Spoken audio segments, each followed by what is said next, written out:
तो ये multiple charges का ही एक छोटा सा केस हो जाता है जहां पे चार्जेस की जो नंबर है वो दो हैं, एक पॉजिटिव चार्ज है, एक नेगेटिव चार्ज है।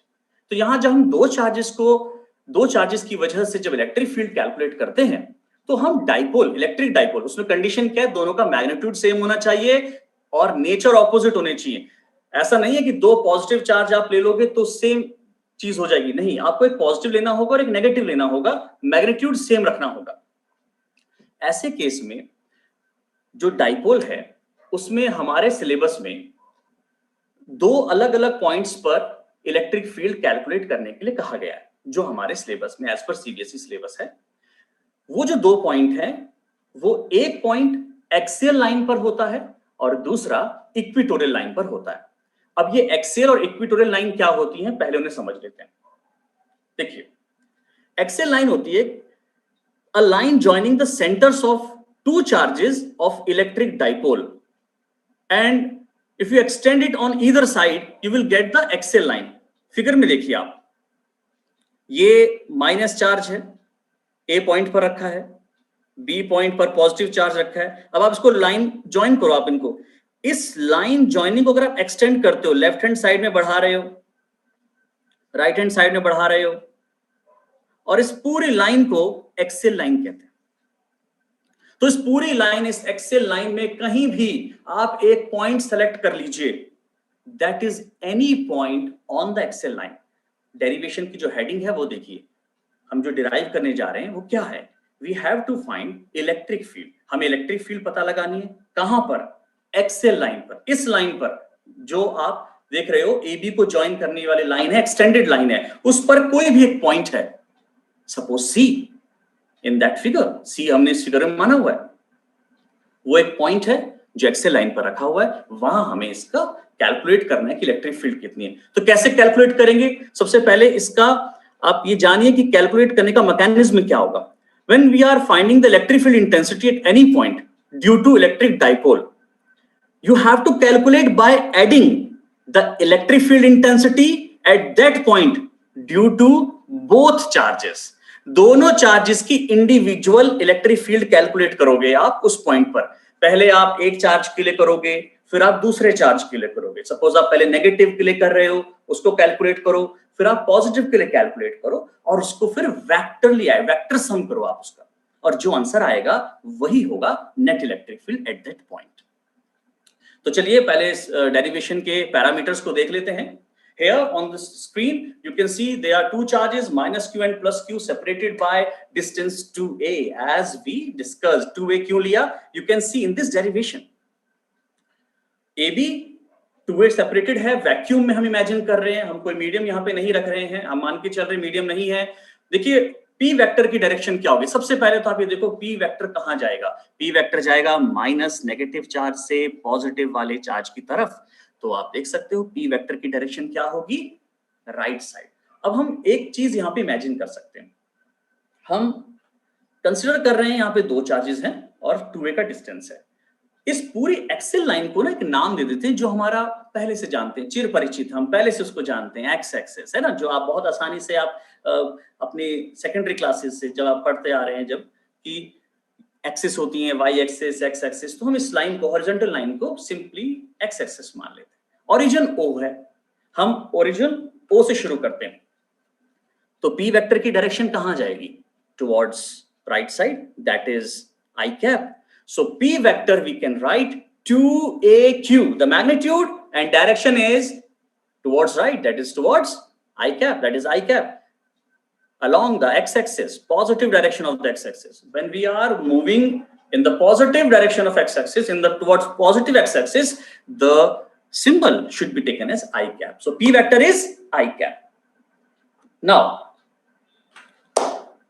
पहले हम कैलकुलेट करेंगे c पॉइंट पर चार्ज ए के लिए। अब चार्ज ए पर ही आपको फोकस करना है, concentrate on charge A. Charge A point पर रखा हुआ है क्यू, मैग्नीट्यूड का है, नेगेटिव नेचर का है। देखिए अभी जब भी आप कैलकुलेशंस करोगे तो बेटा इस तरह से किया करो, पहले तो आप मैग्नीट्यूड को देखा करो और फिर उसके नेचर को देखा करो। नेगेटिव पॉजिटिव नेचर होते हैं, नेचर नेगेटिव है नेगेटिव का मतलब क्या है? जो लास्ट क्लास में मैंने बताया था आपको कि जब भी नेगेटिव नेचर के चार्जेस होते हैं, electric field lines charge approaching होती है, चार्ज की तरफ जाती है। चार्ज को अगर वो एक सेंटर है तो वो एक सारी इलेक्ट्रिक फील्ड लाइंस उस सेंटर की तरफ आएंगी। तो अगर हम माइनस चार्ज की इलेक्ट्रिक फील्ड कैलकुलेट कर रहे हैं तो उसकी डायरेक्शन टुवर्ड्स ए होगी। पॉइंट कहीं भी हो, पॉइंट राइट साइड हो, पॉइंट लेफ्ट साइड हो, अप हो, डाउन हो, लेकिन डायरेक्शन एक ही तरफ ही आएगी। स्फेरिकल सिमेट्री है, स्फेरिकल टुवर्ड सेंटर है स्फेयर के, तो वो कहीं भी रखा हो वो सेंटर की तरफ आएगा। तो सी पॉइंट के लिए कैसा आएगा? सी टू ए। तो अब आप फिगर को देखिए, ये जो डायरेक्शन आप देख रहे हैं, दिस इज, ये जो इलेक्ट्रिक फील्ड है, this is E minus, subscript यहां माइनस इसलिए लगाया है कि माइनस क्यू के लिए है। तो ई माइनस क्यू यहां पे है, एक्सप्रेशन में आप देखिए, this is E minus Q. So we are calculating for minus Q. Now कैसे आप इलेक्ट्रिक फील्ड निकाल सकते हैं? इलेक्ट्रिक फील्ड निकालने का तरीका है चार्ज का magnitude dividing by the square of distance. Magnitude निकालना है simple, multiply with the constant. Constant क्या है? That is 1/4 epsilon not. So this is the 1/4 epsilon not, 1/4 with epsilon not. Magnitude of charge is q। अभी minus plus मत देखो, magnitude कितना है? q है। डिस्टेंस कितना है? ac। Now see ac in the figure, ac is ao plus oc। अब ao कितना है? हमने a पहले से माना हुआ है सिंप्लीफाई करने के लिए, और oc हम r डिस्टेंस में मान रहे हैं। तो जितने भी हम डिस्टेंस कैलकुलेट करते हैं, सी पॉइंट, अगर कोई भी एक पॉइंट है एक्सेल लाइन पे, वो हमने एक r डिस्टेंस, वेरिएबल r है, उस डिस्टेंस से माना है। तो डिस्टेंस कहां से नापा जाना चाहिए? डिस्टेंस हमेशा सेंटर ऑफ डाइपोल से नापता है। तो OC r होगा, so that is a plus r, और we write it as r plus a also. तो ये r प्लस a हो गया। Now put it in denominator. So now q by 4 pi epsilon not r plus a whole square. Now the direction, अब direction क्या होगी? Direction होगी towards a। अब towards a तो टुवर्ड्स ओरिजिन है ना c के लिए। c a पे जाने से पहले तो o तक जाएगा, तो ओरिजिन की तरफ जा रहा है। ये तो नेगेटिव एक्स एक्सिस की तरफ जा रहा है, क्योंकि ओ से और ज्यादा आगे जाना है, तो नेगेटिव एक्स एक्सिस से डायरेक्शन लेफ्ट है। डायरेक्शन लेफ्ट हो गई तो यानी कि माइनस आई कैप आ गया है। इस केस के लिए हमने एक्स एक्सिस माना है, तो इस केस के लिए डायरेक्शन हो गई माइनस आई कैप। तो ये एक्सप्रेशन बना माइनस चार्ज के लिए। तो आप पॉजिटिव चार्ज के लिए सोचो क्या बनेगा? सी, पॉजिटिव चार्ज है, कहां रखा हुआ है? बी पॉइंट पर, और कैलकुलेट हम कहां कर रहे हैं इलेक्ट्रिक फील्ड को? सी पॉइंट पर। तो डिस्टेंस तो कैलकुलेट करना ही होगा, तो डिस्टेंस होगा BC। अब BC को R और A की टर्म में लिखें तो लिखा जाएगा OC माइनस OB। तो OC तो R है, OB A है, that is R minus A। तो OC को हम R ले रहे हैं और OB A है, तो डिस्टेंस कैलकुलेट कर लो, R माइनस A। तो अब हम जब इलेक्ट्रिक फील्ड का मैग्नीट्यूड निकालेंगे तो चार्ज का मैग्नीट्यूड तो सेम है, Q, same constant, distance is R minus A square. Now the direction, direction देखो, पॉजिटिव की डायरेक्शन इलेक्ट्रिक फील्ड की हमेशा आउटवर्ड होती है, दूर जाती है। तो पॉजिटिव चार्ज से दूर जाएगी, अवे जाएगी। अब पॉजिटिव चार्ज से अवे जाना है तो C से B की तरफ तो नहीं जा सकते, तो राइट साइड जाना होगा, दूर तो वहीं पड़ेगा। तो जब राइट साइड आप जाओगे, रेडियली आउटवर्ड जाओगे, तो that direction is towards I cap. तो आई कैप वो डायरेक्शन होगी, एक्स एक्सिस पॉजिटिव डायरेक्शन में आप जा रहे हो। तो यहां डायरेक्शन भी डिफरेंट है, मैग्नीट्यूड भी डिफरेंट है, क्योंकि डिस्टेंस चेंज हो गया। अब आप एक क्विक लुक देखो इन एक्सप्रेशंस पे, और आप थोड़ा सा कोशिश करो जानने की किसका मैग्नीट्यूड ज्यादा है। बहुत इजी क्वेश्चन है, मैग्नीट्यूड किसका ज्यादा है? तो आप उसको सोचिए। उसके लिए हम आगे तब तक समझते हैं कि टोटल इलेक्ट्रिक फील्ड कैसे आता है। Total electric field vector sum होता है। You have to just add positive electric field, that is electric field due to positive charge, and E negative electric field due to negative charge, दोनों को vector sum कर दीजिए। तो I hope आपने पता लगा लिया होगा कि किसका मैग्नीट्यूड ज्यादा है। यू कैन सी डिनोमिनेटर जिसका कम होगा वो मैग्नीट्यूड ज्यादा होगा। ये तो मैथमेटिकल एक्सप्रेशन हमने देख लिया, ठीक है, जिसका डिनोमिनेटर कम है उसका मैग्नीट्यूड ज्यादा। ये तो मैथमेटिक्स में था। फिजिक्स में देखो, सी पॉइंट किसके ज्यादा क्लोज है, किसके नजदीक ज्यादा है, उसकी इलेक्ट्रिक फील्ड की स्ट्रेंथ ज्यादा होगी। हमने क्या पढ़ा था लास्ट क्लास में, इलेक्ट्रिक फील्ड जैसे जैसे डिस्टेंस बढ़ता है इलेक्ट्रिक फील्ड की स्ट्रेंथ तेजी से घटती है, बहुत तेजी से, आर स्क्वायर टाइम्स, तो 1/r² है ना, तो आर स्क्वायर में तेजी से बढ़ेगा, घटेगा। तो जैसे डिस्टेंस बढ़ा रहे हो, आर इंक्रीज करोगे तो ई घटेगा। तो पी बी पॉइंट जो है, बी सी के ज्यादा क्लोज है, पॉजिटिव चार्ज ज्यादा क्लोज है, और नेगेटिव चार्ज डिस्टेंस ज्यादा है, इसलिए उसकी इलेक्ट्रिक फील्ड कम है। तो you can see the electric field due to negative charge is less here in this case and for positive is higher.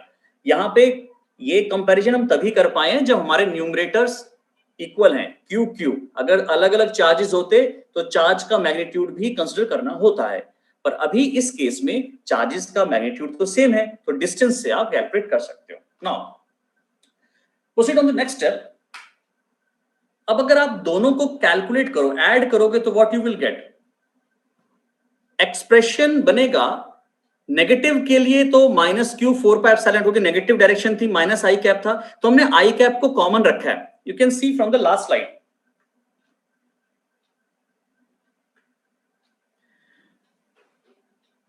e minus q is negative i cap or e plus q is positive i cap. Now if you take i cap both side common, अगर आप दोनों को common निकाल लेते हो, एक तरफ निकाल लेते हो बोथ के लिए, दोनों के लिए, तो क्या बचेगा, नेगेटिव साइन रह जाएगा, -q बना लेगा, -q 4πε0 r plus a का whole square plus q upon 4πε0 r minus a whole square. अब जो आप ब्रैकेट में देख रहे हो, ये जो पूरी टर्म है, ये मैग्नीट्यूड शो कर रही है, और जो ये आई कैप है ये डायरेक्शन शो कर रहा है।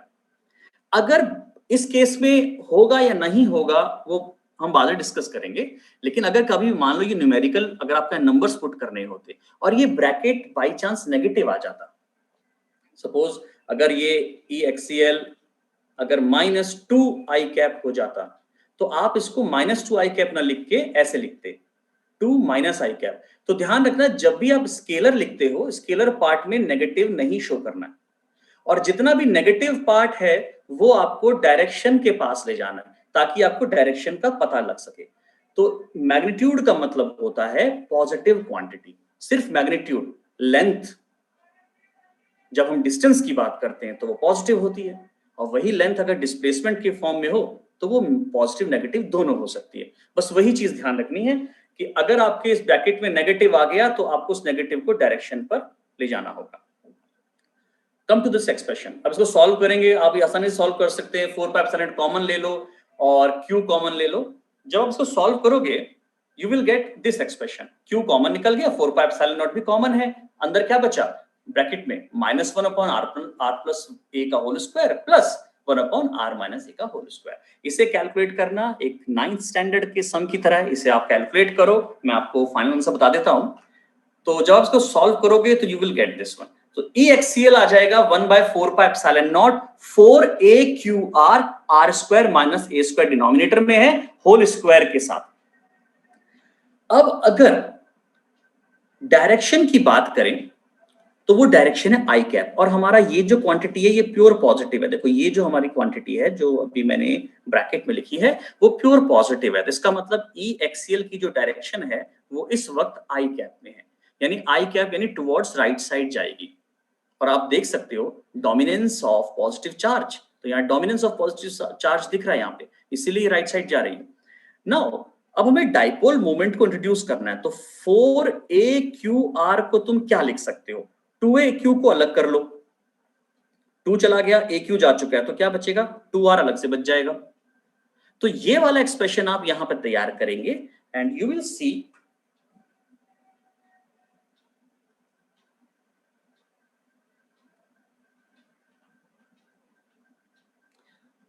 P वेक्टर को अगर हम 2AQ आई कैप माने तो 2AQ उसका मैग्नीट्यूड था, हमने क्या किया 4AQ को हमने लिखा 2AQ टाइम्स, और यहां पे एक R भी था तो यहां पे 2R अलग कर दिया बेटा, और आई कैप को इंट्रोड्यूस कर दिया, यहाँ पे आई कैप को हमने इस्तेमाल कर लिया, तो जो आई कैप है वो यहां पर भी था।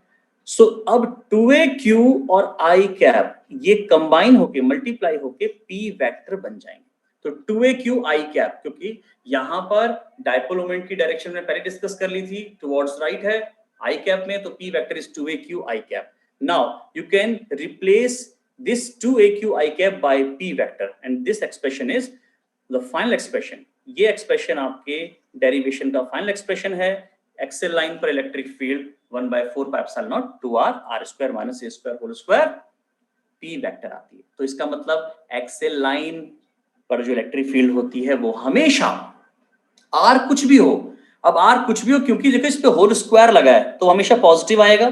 तो r की पोजीशन कुछ भी हो, कहीं भी हो, एक्सेल लाइन पर कभी भी जब इलेक्ट्रिक फील्ड कैलकुलेट की जाएगी उसका डायरेक्शन हमेशा डायपोल मोमेंट की डायरेक्शन पर होगा. तो this is a final expression. अब इसमें थोड़ा एक स्पेशल केस कर लेते हैं. स्पेशल केस क्या करते हैं कि अगर हम r को बहुत बड़ा मान लेते हैं. r बहुत बड़ा कब होगा? जब इस C पॉइंट को हम बहुत दूर ले जाएं, बहुत दूर, डायपोल बहुत पीछे छूट गया और C बहुत आगे आ गया है, r इतना बड़ा है कि A उसके सामने नजर ही नहीं आ रहा है. तो हम ये लिख सकते हैं r is very very greater than A. ऐसे केस में क्या होता है कि जब हम एक कंबाइन एक्सप्रेशन देखते हैं तो r² और a² जो डिनोमिनेटर में यहां पर आप देख रहे हो उस फाइनल एक्सप्रेशन में, हियर यहां पर r² के सामने a² बहुत छोटा है तो इग्नोर किया जा सकता है, नेग्लेक्ट किया जा सकता है. तो जब यहाँ पे नेग्लेक्ट करोगे तो डिनोमिनेटर में r³ बचेगा. सो ये वाली एक्सप्रेशन क्रिएट हो जाएगी E axial 1/4 pi epsilon not 2p vector by r³. और ये वाली एक्सप्रेशन तब बनती है जब r बहुत ज्यादा होता है, दूर होता है.